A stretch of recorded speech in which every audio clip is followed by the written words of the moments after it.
Good morning, millennials. Welcome back to the Morning Toast. Happy Wednesday. It's hump day, our favorite day here at the Morning Toast. We are finally back live in studio. Hope everyone had a great long weekend, enjoying the good weather. Today it's bright and sunny. Finally, we've been in the studio for 2 months. The sun finally came out. You could see how beautiful our view is. Take a look. Look at the boats behind me. The smokestacks. It is so beautiful. It's just great that it's Wednesday, but it feels like the beginning of the week. Yeah.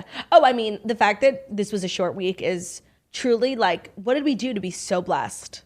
I don't know. Oh, but what did you guys do to be so blessed? Because we have new merch dropping today. Woohoo! We have St. Patty's Day tees. I am wearing mine right now. I'm going to move my mic to show you. It says, "Kiss me, I'm toasty." I'm wearing the size extra large. Honestly, I could have gone for a size large, even though I'm wearing it as a dress. So this one's a little big. But they're so cute for St. Patty's Day and then just for life. Yeah, if you're looking to get down this St. Patrick's Day, have a look at shopmorningtoast.com. Dropping today at 12 p.m. Eastern Time. We have t-shirts that say, "Kiss me, I'm toasty." They're green, just like your Irish fair weather friends.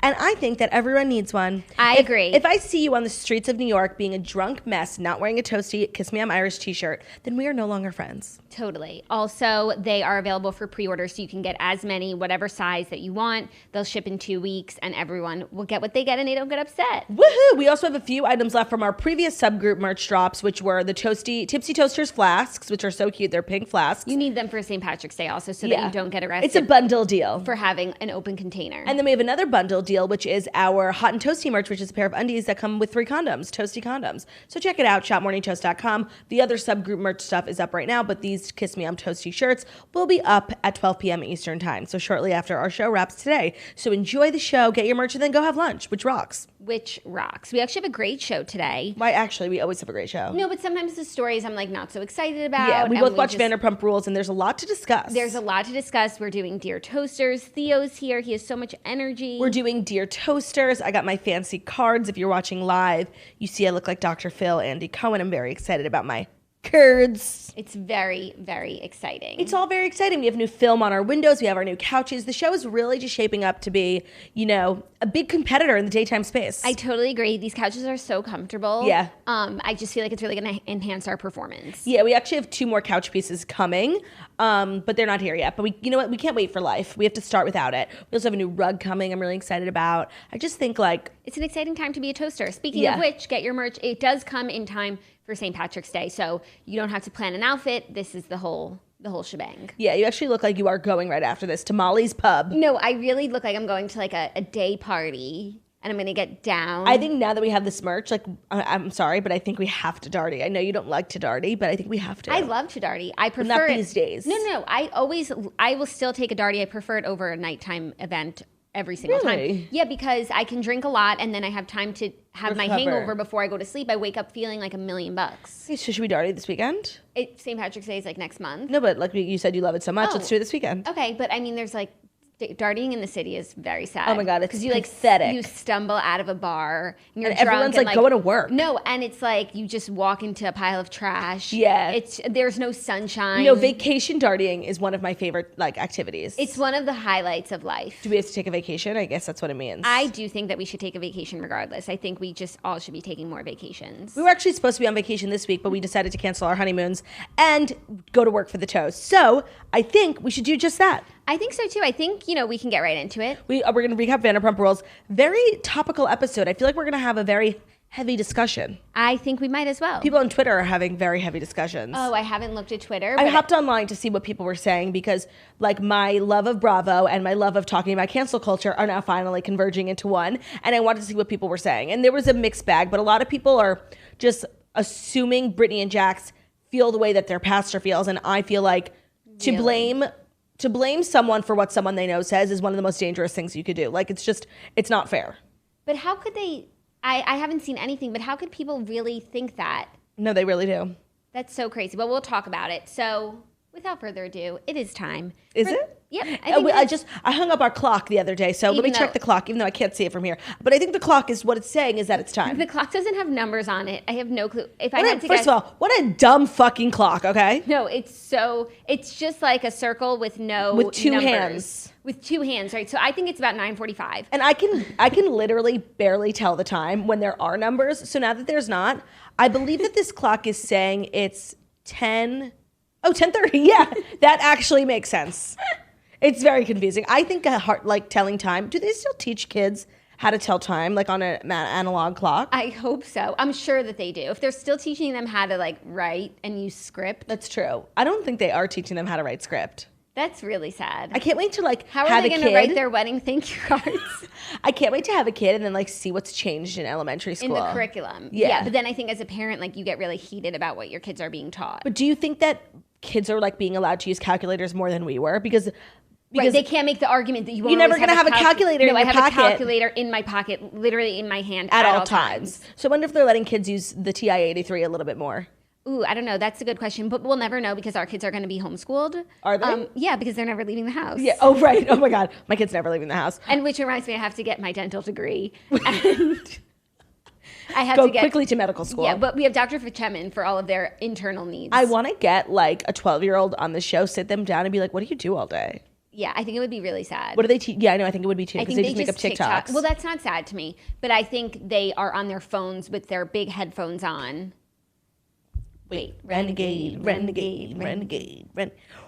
I'm done doing the renegade since I was. Oh, Jackie got slammed on TikTok. People were saying mostly on the TikToks. Yeah, the toasters were saying that Jackie dances like James Charles, and now she's officially stopped dancing. Yeah, it was just hurtful. But then I was like, I kind of like James Charles, and I understood why people were saying it because of our hands. Yeah, and I really do have like long, lanky hands. And when I was doing the and the spooky, which you taught me as spooky, like if you even watch, like if you watch the video where you teach me the renegade, like that's what made me laugh. And you're like spooky, but apparently it's supposed to be more like crazy. Well, it's interpretive. It's whatever you want. I just think for someone to compare you to James Charles, like to me, there's nobody in the world who's a better dancer than you. Like at every wedding, like the music stops and everyone just watches you dance. Like you are truly in another world, like should have been a professional dancer. And James Charles is the epitome of someone with no rhythm and a terrible dancer who couldn't dance if his life depended on it. And that's why people like watching his TikToks because it's funny. So for someone to even compare the two when you are truly nothing of the sort, I thought that was shocking. You know what it made me realize? Like maybe I'm a good dancer in like wedding scenarios, but maybe I'm not a good TikTok dancer. No, maybe you're not a good choreographed dancer. Yeah, I used to be growing up, but I also think like on TikTok, like the way that like Charli D'Amelio like does her body roll and it starts at her head and you literally see the roll go down to her toes. I'll never be that. I'm nothing of the sort. Yeah, I have to agree. I'm nothing of the sort, neither. So I think it's important to know who you are. I only started on TikTok to just have fun, and that's what I'm doing. So I'm not going to be made to feel bad about it. I went on TikTok to be famous, so follow me at Girl with No Job. Okay, are you ready for our first story? Yeah. Because rumors are... Did you say the thing? I think so. Okay. No, I didn't. No, you didn't. I didn't. Oh my God. Okay. Abort. Abort. Wow. You were really about to just rush right through this. You have somewhere to go? Sorry. It's like without the ads, I have no clue who I am. I know we have no ads this week because we were supposed to be on our honeymoons, but we decided last minute to come back and like no brands were ready for us. It is time for the fast 5 stories that you need to know before you wake up and take a bite out of your morning toast. You know, I've actually not had a piece of toast in quite a while. I know. But every time I do, I'm like, damn, this shit is good. I'm like, this is fabulous. I should do this more. They should make a morning show about it. Yeah. I love butter, too. Oh, yeah. We were talking about this yesterday, how a bread basket is, like, so underrated. Did we talk about it on the show? Oh, did we? I think so, but yes, it's hard to know. Yes, she's nodding. We did. Okay, cool. Well, rumors are flying that John Cena and Shay are engaged. Who's Shay? His girlfriend. Remember, we did a whole story on her. Oh my goodness, is this the girl he was photographed with? Yes. They're still together? They're still together, and now rumors are flying that she's engaged because she was spotted with a ring on her finger. I mean, this is always what happens. Fucking Nikki Bella, like getting the man ready for marriage, he chickens out, and then the next girl gets to pick up the guy who's ready for marriage. Yeah. But it's also very curious timing, obviously, because Nikki Bella just got engaged. And she's pregnant. Yeah, though I don't think the two have much to do with each other. I don't think John Cena, a man who like never wanted to get married, would all of a sudden be popping the question just because Nikki's getting married. And by the way, there's a difference between popping the question and getting married. A lot of guys like get engaged but never get married. So until I see a veil and, you know, a stomping of the glass and a ceremonial talit around John Cena's neck, I will not be convinced. Yeah. I hope it's true though, because I want like happiness for him. But it's just the whole thing is so crazy to me. You can't just like brand yourself as the guy who's never going to get married and then like you find another girl and you get married. Like that's just not fair. Isn't that how it always happens though? Always. Like George Clooney. Literally always. Justice for Stacey Keebler and the Keebler elves. Yeah, and the Elizabeth Canales that he was with. I don't remember her. All I remember was everyone was like, Stacey Keebler's gonna be the one. Which it makes me think that I feel as though Leo is going to get married soon. People are like really, because the time is up. Like, time's up. No, you know what I mean? Like, he has been, on the model train for many, many years, and he's never stayed with someone as long as he stayed with Cami Marone. And I think a lot of people are thinking that his timing is very curious, and he took her to an award show, which he's never done. Like, I think he she used to do that stuff with Giselle. of course. But I think that she might be the one. I think she might be the one, In the words of Hannah Montana, she could be the one. She could be the one. I just think it all gets old. I've been reading a lot of the books that I read over the weekend had to do with just like living in the spotlight and living the bachelor life definitely gets old. Yeah, and one day you just wake up and you're done. And you want a family. And the person that's next to you, that's where you plant your roots. Right. And like men don't necessarily have biological clocks, but I think at some point in their lives, after fucking around for so long, they wake up and they're like, what am I leaving behind? Like, they look in the mirror, they see that they're old, and they're like, I don't even have a kid. No, and you've been to every party, like, you've done every drug, you've danced at every party. You know what's going to happen. Like, you go somewhere and you know what's going to happen next. You've lived it a million times, and you're ready for a change. And, sometimes that change is just stability. Yeah, no, I totally agree. So this might be the one for Leo. And one of the books that I read this weekend, it's called Daisy Jones and the Six, and then I Googled it, and they're making a show about it, and Camila Marone is in it. Oh, no way. I'm pretty sure she's playing the girl Camilla is also her name. She's literally so stunning. She literally, when I was like reading the book, I see everyone like faceless, but just like what's it called? A silhouette of them, and she fits. Wow, did I just give you a word? And she fits the silhouette to a T. I mean, she's so stunning. Like, I'm so excited for her and her burgeoning career. Like, she needs to be on Riverdale. She's like more elevated than that because she like goes to the Oscars and stuff. But I would just love to see Cami Marone on Riverdale. Riverdale has been super elevated. Did you see Lily Reinhardt's a cover girl now? I did. She was a cover girl. What magazine was it? No, I saw her on TV. Oh, cover girl. Like. Oh, sorry. Cover girl. Oh, I thought you meant on, because she was recently on the cover of a magazine. Easy breezy, beautiful cover girl. I did, because I looked up for my TV last night and I heard her voice. You think I would say like I'm some like 90-year-old cover girl? That's literally what I thought. She's on the cover of a magazine, therefore she is a cover girl. That's what I thought. But she is a cover girl, and she's also on the cover of Girls. Yeah, she's killing it. I mean, she's the face of our generation, I would say. Yeah, I'm excited for all of those kids. Yeah, because she's like woke too. That's why people love her. Yes. She's everything of the sort. Truly. Anyways, John Cena and Shay, I mean, if I were Nikki Bella, like, I would just be stewing. But she does seem really happy. And her and John's relationship, like, it was just fraught with peril, and it's not supposed to be that difficult. Just because this girl's wearing an engagement ring, though, doesn't mean anything. Because we've said on the show many times, like, when you're rich and you have a lot of jewelry and, like, men are buying you jewelry, you only have so many fingers. So, like, sometimes you have to put that jewelry on your ring finger because you can only have so many cocktail rings. So I don't know if this necessarily means that they're engaged, a la Taylor Swift in the documentary where we spoke about she was wearing an engagement ring, but, like, it could have just been, like, a fancy rich person ring. It doesn't mean anything. Like I said, until I see vows being exchanged, I'm not convinced. Okay, but they were just at a carnival, and she was wearing the ring. And I feel like you pretty much go jewelry free to the carnival. The source said John Cena was spotted today at a carnival in Mission Beach, San Diego, with Shay Shariatzadeh right behind him with a huge engagement ring on her finger. They were very affectionate. She was grabbing onto his arm the whole time, and the ring was deaf on her left hand. Damn, okay. That does sound convincing. And that sounds like the account of someone who has like their head on straight. Like they really did all the investigative work. Like they didn't take a picture. They looked to see if it was actually the left hand. This is like a good eyewitness. Yeah, I'm believing it. Even though they say on SVU that eyewitnesses are like 0% like eligible in court. Like they usually are the worst like retellers of history. I mean, if you've seen My Cousin Vinny, you know that. Right. And you could like literally believe in your soul and you're not lying that like you saw a blue car when in reality it was a red car. Like eyewitnesses are very unreliable, according to Mariska Hargitay. That's crazy. And I think that everything that happens on SVU has to be true. I think it's based in truth. Yeah. I don't think they would go so off book. No, but isn't that crazy? Like, I would be the worst fucking eyewitness. Like, if I'm ever in a, like, court, don't believe anything I say. Because I probably really feel like I did see a yellow car, but in reality, it was totally a green car. If you were in court, like, and the prosecution put you up to tell your side, like, then the defense would play clips from the show. Of course. Oh, my God. I saw a yellow car. Jackie, I always think about how, like, if I was ever on trial for, like, murder or anything, like, I make so many crazy jokes on this show. Like, they would have a lifetime of proof of why I'm a murderer. Like, I literally have said on the show I'm going to murder multiple people. It's true, but just don't murder someone. And then No, by the way, I don't plan on... But they could still, like, Wait, I don't plan on murdering anyone, but there are plenty of people who are on trial or even in jail for murder who didn't do it. Like, and that could be me. Never leave your house, you know? Because that's what I'm saying. You could be framed for murder. That's what I'm saying. The world Okay. is a dangerous place, toasters. It really is. Are you ready for our next story that I just find so interessant? Sure. Hannah Brown reveals she's been on the wait list for months for exclusive dating app Raya. Okay, I have an update to this story, actually, that I saw on Twitter this morning, but keep reading. Okay. The 25-year-old whose stint as ABC's Bachelorette in 2019 ended in heartbreak is single and looking to mingle. But despite her celeb status, Brown says she's had to wait like everybody else to get onto Raya, one of the most popular dating apps for A-listers. Quote, "You guys, I don't know if you know this, but I was the Bachelorette and I can't get on Raya," she said on her Instagram story with her friend. I've been on the waiting list for months now. I don't know if like being the Bachelorette makes you like able to cut the line on Well, I feel Raya. like the There's wait so list- many like real No, celebrities but like on it. I feel like the real celebrities, they just get on. They put you on the wait list when it's a big fat no. And like maybe if everyone else on the app died, maybe you'd have a chance. Oh, yeah. But I have heard many times from multiple people who are incredibly cool, not just like Bachelorette cool, like really rich and famous cool, who can't get on it. Like who? I don't really feel like saying and blowing up their spot, but like I've heard from many people that like there's no formula, I don't think.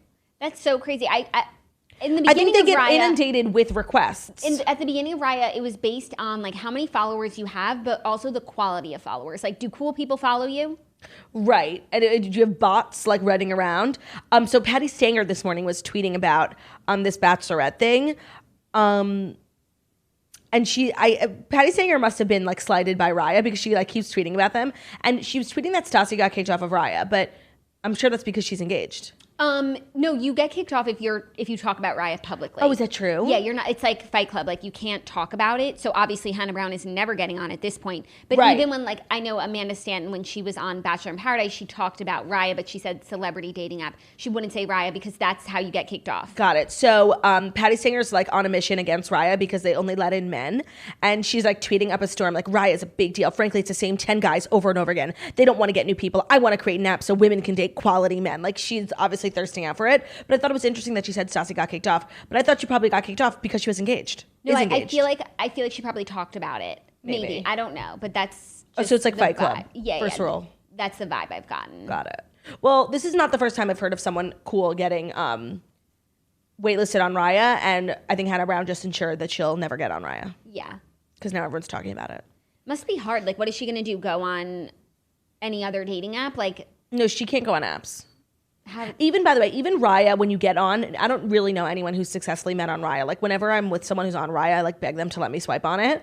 And first of all, I never see anyone cool. I actually know one couple that met on Raya. No way. Yeah, I don't know if they like have publicly said. Okay, that tell they me later. Met on Raya, but yeah, they're a cute couple. That's interesting. Well, that's the first I've heard of it. So, Hannah Brown, you're fine. Like, go to a bar. Go to Stagecoach, yeah, but I'm honestly. glad she's ready to start dating again. I think it's time. It's definitely time. I think that she has a very full life, but I think she's missing having someone to share it with. And I think that's something that just the vibe that I get is that that's something that's important to her. It's important to me too. Yeah, also, it's okay to be single. Stassi did talk about it on her podcast a lot, and that's why she got kicked off. Oh, shut the fuck up. Is that what people are saying in the comments? yeah. Interessant. Interessant. Well, happy for her that Well, she. I'm glad that we're both married and we never have she to worry found her- about getting on Raya because we've spoken about it so much today. Right, she found her chef Boyardee. Beau RT. Yeah, That was cute. That was really cute. And I like that thing in her hair that she wore around her apartment. The pony. Yeah, it was like a bow. Yeah, everyone was looking snatchered last night on Vanderpump Rules. Agreed, 100%. And sometimes it's not like that. No, but sometimes it's the opposite. Right, it's nothing of the sort. So I really appreciated the looks that were being served, obviously by Lala Kent. Of course. she brings it every episode. I loved seeing Dana's butt cheeks when she got into bed in her thong. I know, but it was a really weird scene, and It was very staged. It was really awful. Full makeup, like wearing their street clothes into the bed. It was weird. The cameras are there watching them cuddle. It must have been like 6 p.m. I truly can't, and they're pretending they're going to sleep. Yeah. Like, who's gonna lock the door behind the cameramen? So true. I mean, logistically, there's going to be a break-in. Exactly. Dead. Okay, we're going to recap Vanderpump Rules at the end. Okay, next up, Meghan and Harry reportedly are barred from using Sussex Royal label going forward. This is a big deal. We knew this was coming. Meghan and Prince Harry will be moving forward in their new life without a valuable part of their brand, with the Queen and other senior palace officials reportedly, not confirmed yet, reportedly agreeing that the couple will no longer be able to keep the word royal as part of their brand. Oh, man, even the word royal? Yeah, so according to the Daily Mail, the two had hoped to leverage Sussex Royal into not just a new website, but a global trademark for a range of items and activities, including clothing, stationery, books, and teaching materials, and a new charitable organization with the name. The pair began using the term in early 2019 after their branch off from Prince William and Kate Middleton's household, Kensington Royal. So we had reported that they did all of these trademarks for Sussex Royal that were just going to like be bringing in the cash. Apparently reportedly, allegedly, the Queen is going to bar them from using that. So those trademarks would be useless. I totally understand like why they would want the trademark for like philanthropic organizations, TV shows. But, like, what the hell kind of clothing company are you going to start? Sussex Royal. What is it going to be, like pantsuits? No, but like merch. They're not going to make merch like with their logo on it. Yes, they will. I don't think so. By the way, did we ever talk about how much press we got when Simon came on the show talking about how he's gotten like hundreds of $millions in deal offers from Meghan Markle? Yeah. That was crazy. That was crazy. And really fascinating to hear from someone in the industry. I mean, if I was Meghan Markle, here's what I would do. I would sign a deal with Netflix. Signed. It's signed. 100%? Yeah. Like, do you know that for sure? Yeah, that's what everyone's saying. They have a deal with Netflix. I don't know. Like, I don't know. Maybe the paperwork's taking a while, but so I wouldn't say $100 signed. million, 10 episodes, docuseries about like some philanthropic shit that I do, like animals or whatever. Then I would take that $100 million, put 75 of it in a mutual fund that like grows interest year to year, and take that 25 mil, buy a nice house, sit, relax, enjoy. Maybe I'd shoot a Chanel campaign every few years just to like, you know, to grow a trust fund for Archie, but I think that's it. Nice. Yeah. Chanel and Netflix. What else do you need? Not much. And then her truly. face would be like all over airports and duty free, like with the Chanel logo. And I think that'd be chic. Totally. She really is like a global artist. She's a global icon. She should be in airports. I don't know if I would say icon. She's a global person. People know her globally. She's an icon. Okay, I guess. I'm like so jealous of her, you know? Yeah, I just am so excited to see what she does next because like I feel like we all want to be a princess and then I don't think any of us were like, and if I were a princess, I would renounce it. You know, we all want to be a princess, but I don't think a lot of us want to be an ex-princess. Yeah, but she does. So I'm curious to see where this journey leads her. We've just been like guessing what she's going to do now for so many like months. Like, just do it. Like, I need to know. Well, they can't look too hasty, you know? Yeah. Also, and they also have to pay back that $3 million for the cottage they took. Please, chum change, do one sponsored post. I'm sure this will be a setback for them, this Sussex Royal stuff. Yeah. But in the grand scheme of things, not a big deal. No, because they're still famous and well-connected, whether or not we can call them the Duchess. Yeah. And if She's they fine. can sell stationery. Yeah, which I think was a tacky move anyway. So honestly, the Queen is just really like protecting them from being sellouts. She's protecting the Queenie Vibes brand. Yeah, and honestly, and in turn, protecting them from being like shady sellouts. Yeah. Making their own stationery and merch. Yeah, Selling I mean, it on Shopify. We don't know what they would have bid. Speaking of merch, 12 o'clock p.m., St. Patty's Day, morning toast merch, Kiss Me, I'm Toasty, So If I Can Cute, I'm wearing an extra large. I should have gotten a large. So if you want to vibe like mine, I would say large. Yeah, vibe like Jax. Especially because in the summer, like I don't wear pants, but so I have to do an extra large so that I can cover my bum. Mm-hmm. But if I'm wearing leggings or tights, which I'm wearing today is tights, I would do a large so you could see a little bum. I love, you've been hanging out with Marion Hagen too much. You've been hanging out with Harry too much. My bum. I read too many books that are based in London. Oh, is that what it is? Every book that I read, they're in London. And like, now I know all these words. Speaking of London, the Brits were last night. And did you see Harry Styles showed up? He was wearing a little black ribbon. A lot of people thought it was a tribute to Caroline Fleming. Is that her last name? Caroline Flack. Caroline Fleming is from Ladies of London. Yeah, not far off. You know, Caroline Flack. And I posted it on our Instagram without even knowing that they used to date. Harry Styles and Caroline Flack. I didn't know that. Isn't that cute? Wow, that's Well, not really cute, sweet. but like, you know what I mean. That's really sweet. Full circle. Oh, I didn't have this as a story, but Harry Styles was robbed at knife point. He has had a week. He has had a week. That's crazy. Mm-hmm. That just, when things like that happen, it really makes you realize how like celebrities are celebrities, but they're really just people. Like anyone can get robbed. Yeah, and they're vulnerable. Yeah, probably more vulnerable than we are because everyone knows they're rich. Yeah. Like if you walk past me on the street, like no one's gonna think I'm rich. Like I'm wearing like leggings from ASOS. You know what I mean? Like they don't know I've got billions. Oh, also my sweater's from XLE. I got it for free. XLE by Lauren Elizabeth. That's really cute. I didn't get that sweater. Yeah, you did. No, I didn't. I'm I like, opened all my stuff. Are you sure? Yeah. I saw too. I got super cute stuff, and she's making some really cute cardigans, which is my vibe for the spring. I love an oversized cardigan. This is from the new XLE drop. And do you know Margot got an item in XLE named after her? The Margot cardigan. I know, and it's like I'm happy for her, know that I am, but I'm like, also jealous. Like, where's ours? And you it's know? like, if you were going to make an item called the Jackie Lauren Elizabeth, like, what would it be? Yeah, and I actually think Lauren already has an item named the Claudia because she names items after her friends, and she has a friend who I think is a better friend than me named Claudia Saluski. I think your time is coming. She'll probably do, like, the girl, maybe the girl item. Oh my God, I cannot. I hate being referred to as girl with no job. I know. I just feel like I'm not her anymore, but I am. Yeah, you'll always be her. That's all you're ever going to be. Stop, that's so mean. I'm sorry, I need to continue the lyric. You can take me out of the country, but you can't take the country out of me. No, I love that song so much. Sorry, I didn't just mean to like blurt that out. Yeah, no, I was like, you're never gonna be anything more. It was just a So lyric. mean. Sorry. Okay. Next story. You ready? Of course. Ben Affleck calls his divorce from Jennifer Garner, quote, the biggest regret of my life. Good. OMG, wait, I haven't talked about Ben Affleck or even thought about him in so long. Well, he's bearing all for the New York Times. Oh, shit. About his crumbling marriage, which prompted his relapse into alcohol abuse and the rehab stint that followed. So he's just opening up about his life. Is he still with the nanny? I don't think so. I don't know. He was dating that SNL producer for a while. Oh, that's what I meant. Then he was on Raya. Remember we reported that? And then he probably got kicked off. So I think he's probably dating, but no one in particular. Quote, I drank relatively normally for a long time. What happened was that I started drinking more and more when my marriage was falling apart. This was 2015, 2016. My drinking, of course, created more marital problems. The biggest regret of my life is this divorce, he continued. Shame is really toxic. There is no positive byproduct of shame. It's just stewing in a toxic, hideous feeling of low self-worth and self-loathing. This is really sad. I mean, of course you would regret divorcing Jennifer Garner. She's literally the most precious woman in the world. And they have 1 million kids together. So that's like his family.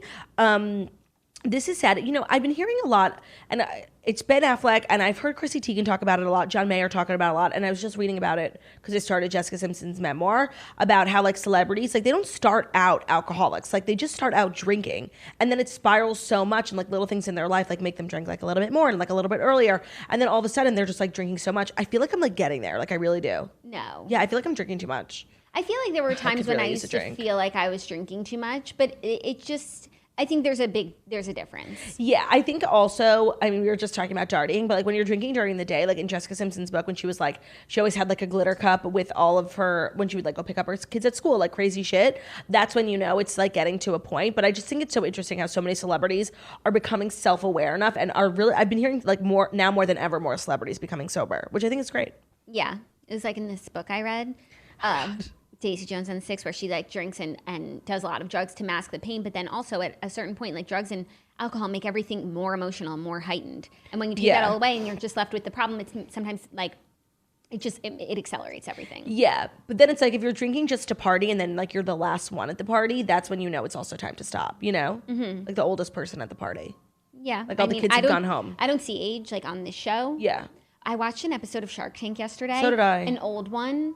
And there was one pitch. I don't know what year it was from, but the sharks look different, so it was old. And it was like, it brought me to tears. Was it a man? The oilery. Was it? I only came in at the end of the pitch. Was he like a really, really cute older man? Yeah, and he had an oil, a bar. Like the company was. Like they put it in retail stores? It was like oil. Were you watching on CNBC? Yes. Me too. And it was before Vanderpump Rules. Let's pause and mute our mics for this siren that goes by. I hope everyone's okay.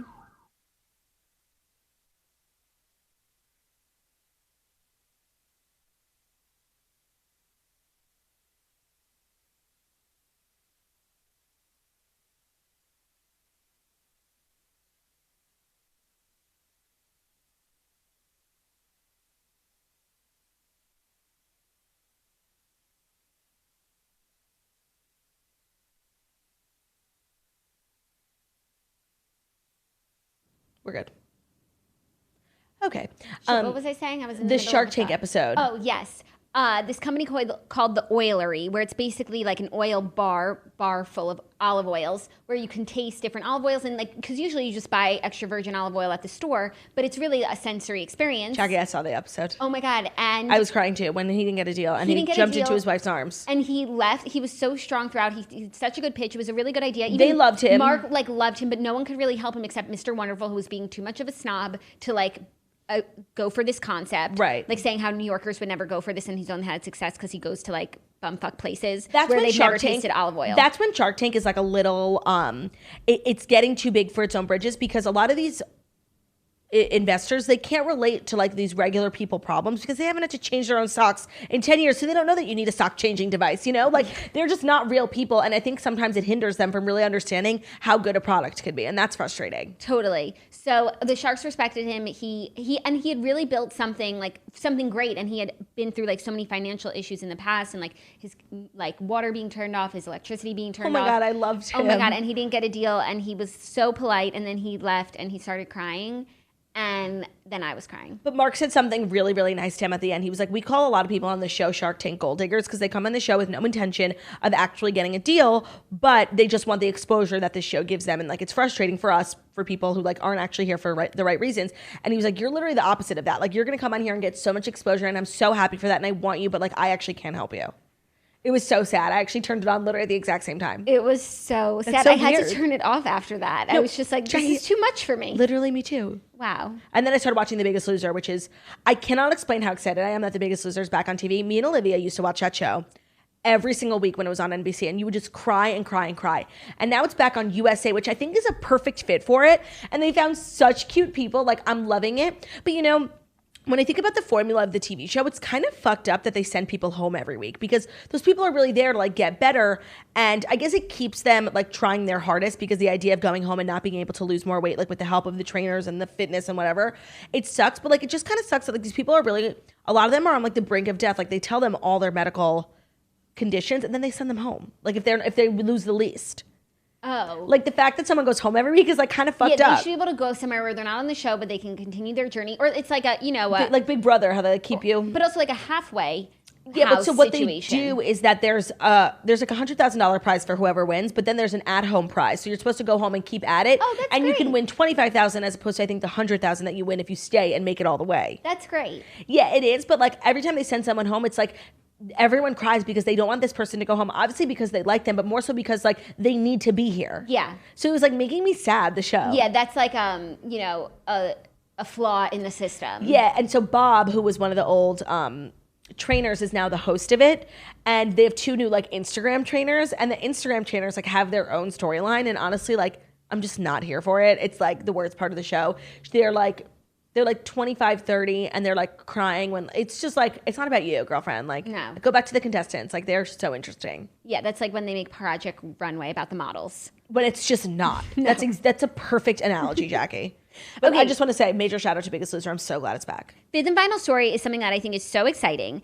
Disney has unveiled a Fairytale wedding dress collection and This is newly designed genius. Cinderella castle at Walt Disney Resort. Oh my God, I can't believe Brittany and Jax are already married, because this is literally made for her. I know. Disney has launched a Fairytale wedding dress collection with gowns inspired by princess characters from various Disney classics, including The Little Mermaid, Beauty and the Beast, and Cinderella. The Cinderella castle at Walt Disney Resort in Orlando will also receive a royal makeover in honor of the film's 70th anniversary. The Disney Fairytale Weddings collection, created in collaboration with Allure Bridals, features a total of 16 wedding gown styles in different silhouettes and fabrics.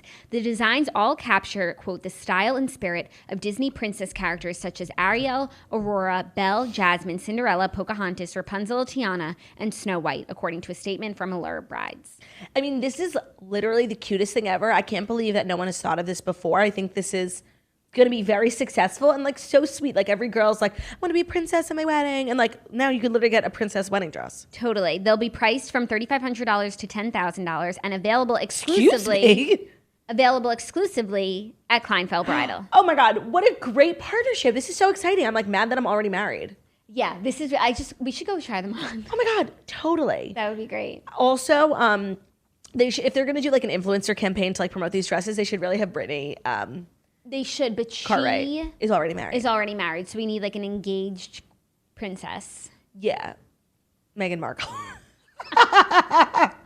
What a cute idea. I love when like brands just like do good stuff. It's so rare. Like, I'm Like always when someone at the company has a good idea. and has like a good head on their shoulders and like gets something. I feel like in these big companies, like good ideas come and go, but like they never actually get made. This is so adorable. I'm loving the Kleinfeld partnership. I think this is so sweet. And I'm pretty sure they're going to debut at New York Fashion Bridal Week. I'd love to be invited. Yeah, maybe since this episode we'll be invited, and this is something we'll say yes to if someone wants to invite us. Of course. Also, this is making me remember when Disney did that weddings thing hosted by Lauren and Ben? Yes. It was like a TV show showing like the most amazing weddings that had ever been done At Disney. at Disney World, and it was hosted by Ben and Lauren, like when they were breaking up, Lauren Bushnell and Ben Higgins. That was like iconic. Yeah, that really was. They were perfect for that show though until they broke up. Yeah. I always forget that they were together because they're both like so happy in their own lives, and I feel like they really had an amicable breakup. Yeah, that's like So happy for both of them. Yeah, it's ideal. Oh, you know what? I was talking to Snitch yesterday about The Bachelor because she wanted to know my thoughts on the episode because obviously she can't be bothered to watch the host. So I was telling her. Oh, what a bitch. And then we were talking about who we think is going to be the Bachelorette. And I was like, I think it should be Kelly or maybe Kelsey. And she was like, yeah, but I don't think they're going to do someone from the season. She was saying what you were saying. She said they're going to go back for sure. There's a theory that we're going to get Ari'd. Yes. And I came up with who should be the Bachelorette. Oh, I cannot wait. You are so good at predicting stuff. I took everything into consideration, and I think that it should be Amanda Stanton. Oh, I've seen a bunch of theories about that, and I mean, I think that's great. There's no one more ready for love, and she's been through the Bachelor ringer. Like, she's not thirsty, and like she has no time for people who are thirsty. Like, this would be a great way for the franchise to get back on track of like people actually looking for love. Yes, and she is popping on social media like she's, Everything of the sort. Everything of the sort. So she fills that. Ooh, I would vibe, love that. But also, like, she is someone looking for love, wanting to take this seriously. And I also think, like, she would have to be convinced to do it because I'm not certain that she would even want to do it. No, I don't think she would. But I think she would be the perfect choice because she comes from, like, the glory days of The Bachelor, which was, like, Ben Higgins' season. Becca Tilley. Everyone loves her. Everyone's rooting for her. She would take it so seriously. And I think it would hit every point. I think that's such a good idea. And then selfishly, like, we are friends with the Bachelorette. Right. So maybe she'll have it like a date where all of her friends come and judge the guys. Oh my God, love that for us. I mean, really good prediction. A lot of people are saying that we're going to go back into the archives, and I'm here for it. Even though I would love to see Kelsey or Kelly, I do think we are past the glory days of The Bachelor, and in an attempt to recreate that, they might go back. Yeah, but then I sometimes think like we're in the glory days of The Bachelor. Like, it's everywhere. It's, top of mind. Like, Tyler C's dating Gigi Hadid. Like, it doesn't get bigger than this. But it always feels like the past is the glory days, and you never can realize you're in the glory days until now is the past. You know what I mean? Yeah, I think we're in it. Demi Lovato, Mike Johnson. Oh my God, that was so weird. Should we do Dear Toasters first or Vanderpump Rules? I think Vanderpump Rules. I like to end with Dear Toasters. Okay, we had a new episode of Vanderpump Rules. Post-Pride, everyone is hungover. There was a lot that happened, and I want to get into, obviously, all, like, the cancel culture stuff, but I just have to say one of my favorite conversations was the conversation between Dana and Ariana at the bar where they both are talking about how they're bi, and then they're just like, bye. Bye. I thought that was really cute, and really cute. I just live for Dana. And I love how she didn't, like, make it a huge thing. She just, like, came out on Instagram and then, like, also told Max, she's like, oh, yeah, I'm bi. Yeah, I, like, when Dana walked up to the bar, I was like, oh, I feel like these two would be friends. Yeah. And then they just had such a fun conversation. And Dana just keeps winning everyone over so easily. And, like, that's how it should be. Like, even when she was talking to Jax last week, when she was talking to Stassi and Katie this week. That was the best part of the episode. And, they're so hard on everyone. They don't want to like everyone. But and they're so mean to new people. She's just so likable. There's nothing you can't like, which is why it makes me question Sheena so hard that she immediately disliked her. Yeah, it's because it's just jealousy through and through. Okay, let's talk about the pastor. The sequence of events, according to the cast so far, is that now, when was their wedding? June. Okay, so in December, people had found their pastor's remarks, posted a few of them on Instagram, were tagging Jax and Brittany. Everyone saw it. No one really spoke about it. And according to Jax and Brittany, they called up the pastor and was like, what the fuck is this? Well, that's confirmed because we saw it on Watch What Happens Live. Which gives everything a lot of really good context. That's true. And the timeline is there. Yeah. So they call up the pastor and they're like, what the fuck? The pastor is someone who is from Kentucky. Brittany grew up with, is very close with his family, including his daughters. They called him up and were like, what is this? And the guy explained it and made it seem like it was nothing and that it wasn't true. And that he doesn't feel that way. Right. And Brittany and Jax didn't feel the need to investigate it further because they take him at his word. It's Brittany's family friend. And people continued to, like, tag them and stuff, but they had already spoken to it and they felt comfortable knowing that this man didn't really feel that way. If you don't watch Vanderpump Rules, essentially what happened was the pastor who was supposed to marry Jax and Brittany is from Kentucky, very, very, like, old school conservative Bible Belt. People had found, like, his Facebook posts saying that, like, gay people should burn in hell, like, really horrible stuff, saying that a child can't choose their gender, just, like, really homophobic, like, not okay stuff these days. Like, you just can't fucking say that shit, bro, okay? And so he had all these posts. People were like, Bravo fan accounts were, like, finding it on Instagram, posting it, tagging them, tagging everyone in the cast. But Brittany and Jax saw it at first, addressed it, thought they were fine, continued to see the post, but ignored it because they felt like it was fine and it was not true and it was being taken care of. The volume of posts at what they first saw when they called him was like one post they said versus when it all 2 weeks before the wedding when they dealt with it, it was multiple posts. So then 2 weeks before the wedding, even more posts came out. Lisa Vanderpump called Brittany and Jax and they were like, yeah, we know, we have to do something about it. So they ended up firing him, which I'm sure was really awkward for Brittany. Like, she's friends with his kids. Like, it's easy for us to be like, cancel the pastor. But, like, at the end of the day, like, he has a family and like she was friends with his family. Like how fucking awkward. They all grew up together. Like at the end of the day, this is also like people having to socially interact with other people, and it's fucking awkward. And I'm sure they wanted to avoid this conversation at all costs. And we actually see that they ended up doing it via text, which is like the greatest way to get out of an awkward situation. Like if they had to say it on the phone, oh my God, I would have died. Like so awkward. Yeah.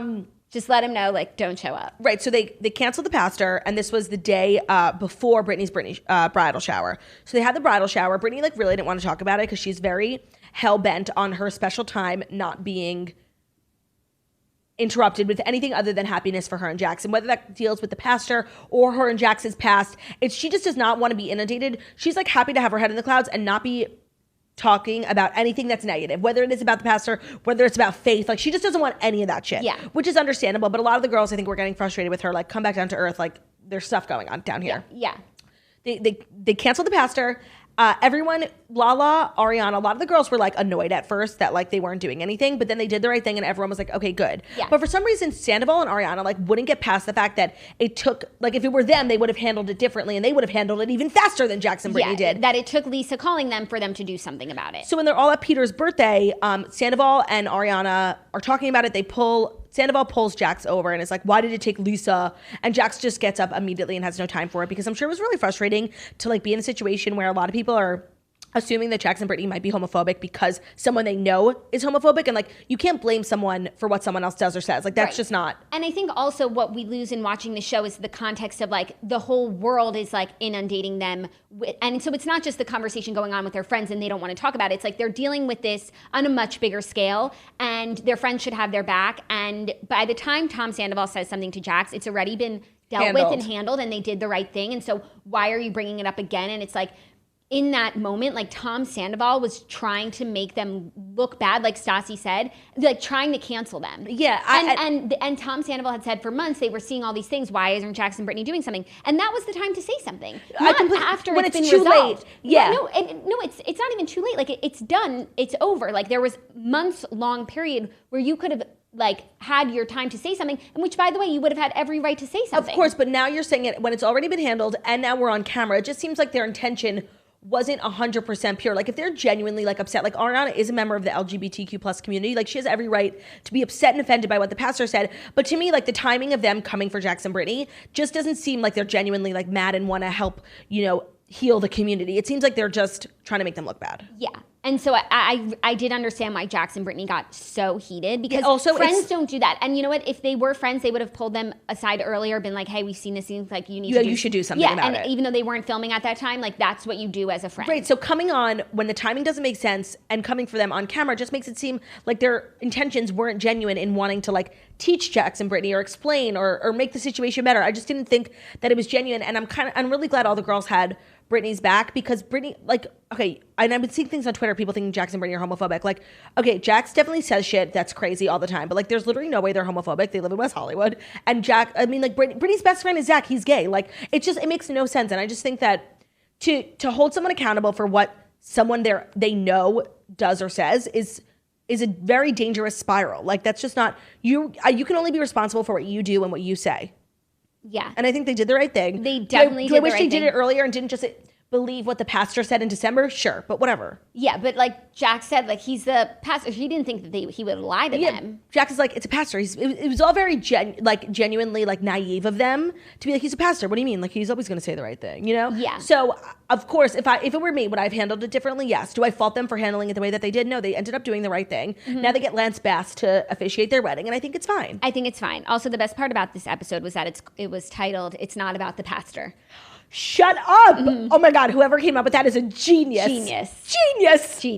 Did anything else happen in the episode? Peter's birthday party actually looked really fun. Nobody remembered that Sheena was freezing her eggs, and that was so hysterical when they did a clip of all the time she's told people and how nobody fucking remembers. No, Sheena was not in the episode once until Brittany said Lance Bass is marrying us, and Sheena pops out of nowhere. Oh my God! Is he gonna sing? That was actually really funny. Yeah, it's just when Sheena's being Sheena, Tom Sandoval has really become insufferable. I agree. Insufferable. And it's hard for me because I have started to like Ariana so much. In the beginning of the show, I didn't really like cling to her or like relate to her at all. But now I just think she's like funny and genuine, and I actually really like her, and she's smarter than a lot of the cast. So her commentary on what's going on is always really poignant. But when it comes to Tom Sandoval, she obviously always takes his side, so we stand a supportive girlfriend, but he's always wrong. Literally always. Yeah. But and she just has to defend her man, and I appreciate that. But I think if they weren't dating, she wouldn't defend him. I don't think she actually agrees with him.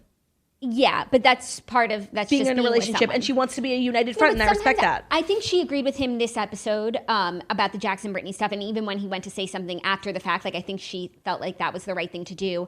I feel like maybe last episode the stuff with Stassi, but she's weird about Stassi's book. There's definitely some competition there because they both were writing books at the same time. We've been hearing about the cocktail book for multiple seasons. Yeah. And it ended up coming out like a few months after Stassi's book. Stassi's book was a New York Times bestseller. I don't think that Tom and Ariana's was. So maybe there's like a little competitiveness there because there is weirdness when it comes to the book. Yeah. So I think last week I don't know how she felt about it. What else was there? Just Dana like literally being the apple of my eye. No, apple of my eye. That's how I feel about Lala, like showing up, serving looks. I can't. When she came in her visor, her Miu Miu visor. When Beau made her champagne-free Aperol Spritz, like that was so cute. It was so cute. Sweet.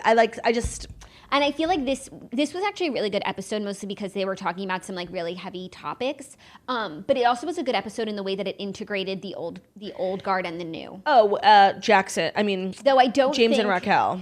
Oh my God, that was a really sad scene. That was, but like, call me crazy. Like, is Peter a loser? Like, why the? Yes, by the way, yes. Because even when Jax heard that Peter didn't invite James for Jax's sake, Jax is like, I'm never going to tell you who not to invite to your party. Like, a few years ago, I feel like Jax and James couldn't be in the same room, but like, I don't even think of them anymore. I don't think of them at all. It was kind of weird don't invite James because you're not friends with him, not because you think it's the right thing to do because you're Jax's groomsman and Jax doesn't like James. It's not like James and Jax would have like gone into a fight. They had to be held back. Like, they're just not friends, but who cares? Yeah, no, it's not like it used to be. Like, they're just not really that close. This storyline of like Raquel maybe being suspended, no. So dumb. It's going to be a no for me. Their relationship is so toxic. I've never seen I've never seen a man who has less respect for his girlfriend in his life. Like, it's horrible. It really made me really sad. And it's like, I have no respect for him because he's so mean to his girlfriend, but I also have no respect for her. Like, stand up for yourself, bitch. Yeah, but she can't. Like, he just tears her down in every like, deer in headlights. Totally. But every conversation, he's just tearing her down about the dumbest thing. I'm not going to tell you not to go, while he's literally telling her not to go. Yeah, I can't. So dumb.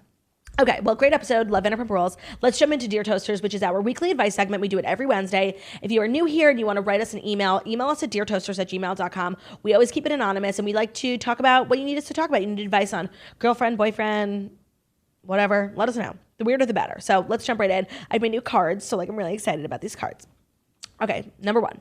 Dear Toasters, we are 2 sisters writing to you 2 sisters, and we have a crisis on our hands. How do you tell your best friends that they have a mustache? We love our friends, but they are of the sensitive breed. We don't want to hurt anyone's feelings, but we can't and shan't look at them anymore. How do you tell your gal pals to get a razor or a wax? We love you, XOXO. We've actually had this before. But that one was with a coworker, which is very different. Very different. So my go-to is always, hey, I'm running to get a lip wax. Want to come?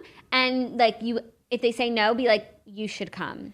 Okay, that's it. That's interesting. What I do is I'll always turn the situation on myself. I'll be like, what's her name? Sally. Sally, do I need a lip wax? Like, I feel like I need one. I haven't gotten one in a while. Make her get all up there and just talk about how, like, I hate my mustache. Like, it makes me so self-conscious. And I just wax it. And, like, even though it's painful and it takes a lot of time, like, I just think it's something I should do. Like, talk about it for yourself a lot. And, like, maybe she'll realize, like, maybe it's something that she should do. Maybe she'll be like, I need one? Right, because when you're like, do I have something in my teeth? And you say no, and then you always say, do I have something in my teeth? So it's like, do I have a mustache? No. Do I have a mustache? I think it's like a natural human reaction to guess about the same thing, you know?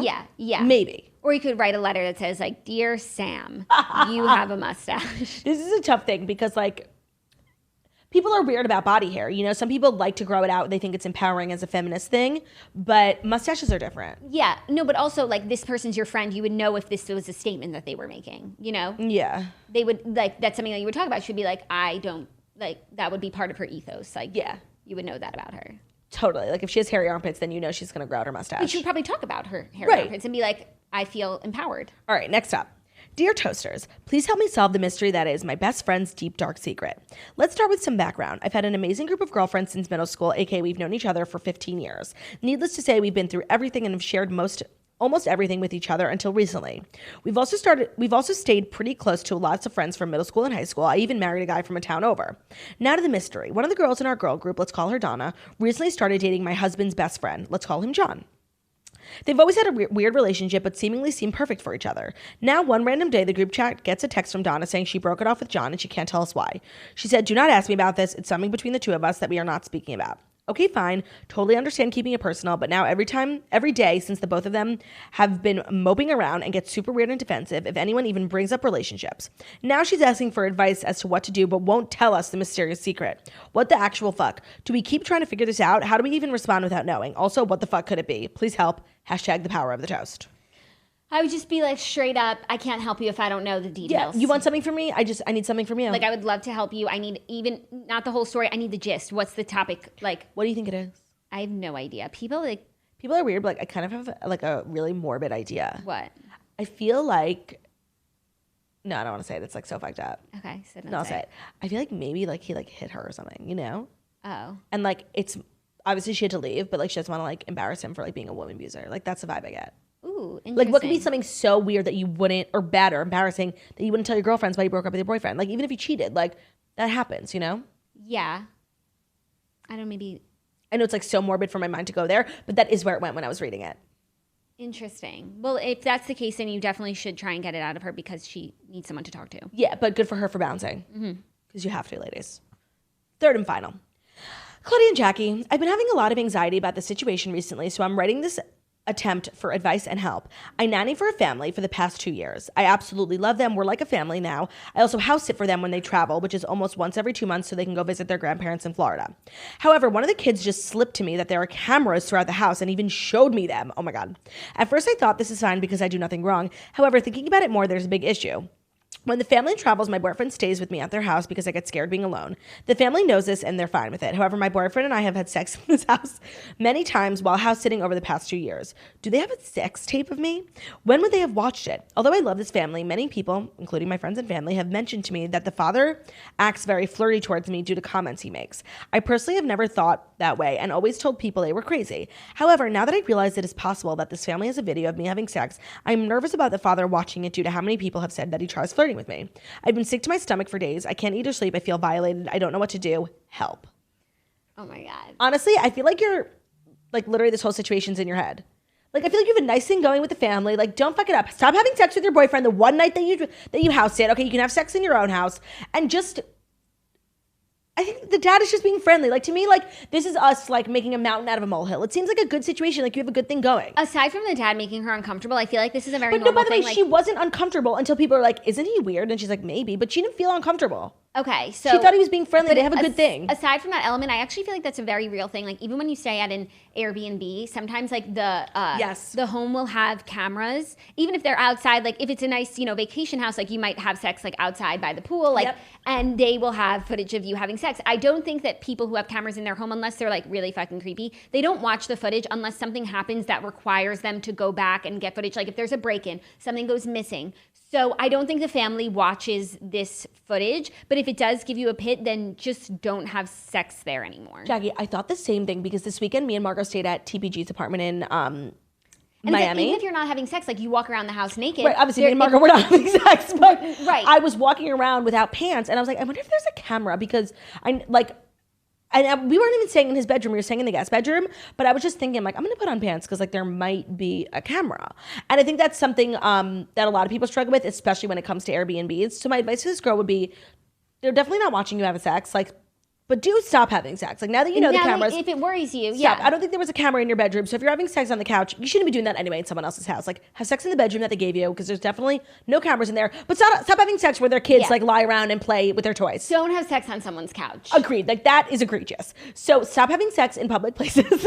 And I think if you felt fine with the dad before, like, don't make this something that it might not be. Yeah, but just, like, if it's giving you a feeling in your stomach, like, use that going forward to not continue to put yourself in a situation where you're feeling uncomfortable. Keep it in the back of your head, but just move forward. I think you have a nice thing going. Like, don't fuck it up. Yeah. Like, because your friends are making you crazy. I think a lot of people inadvertently, like, have sex tapes because, you know, with Nest and Ring, and there's cameras everywhere these days, and they're not, like, you know, the old school, like, oh, we need to install a camera. It's like, you have your Furbo camera for Theo, and sometimes I'll get a spray tan in your house, in your living room, and my tits are on your camera. No, the Furbo is, like, so troublesome. Like, when Theo was a baby, we used to keep the Furbo in our room, and like literally every night I would have to turn it around. Like, you don't even think, like, maybe every now and then, maybe I've forgotten, like there's a sex tape of me somewhere, but like dog cameras, these days there are cameras everywhere. Like, it's not that crazy that there might be footage of you having sex somewhere. Also, when we were in Atlantic City, we were walking back to the hotel, and we were wasted, and I flashed my titties to Ben in the hallway, and if anybody ever wants to ruin my life, they could find that footage. Why? I feel like that's exactly what you need right now. Totally. By the way, I'm like saying it. It was the Borgata Hotel. The night. 7th floor. What was the date? I don't know. Yeah, but if anyone wants to find it, like, I'd be totally okay with that. All right. Well, thanks. That was good advice. That was an interesting one. DearToasters@gmail.com. Our emails are open. We'll always keep it anonymous. If you have any questions for us, feel free to just hop on in, slide into our DMs, okay? Mm-hmm.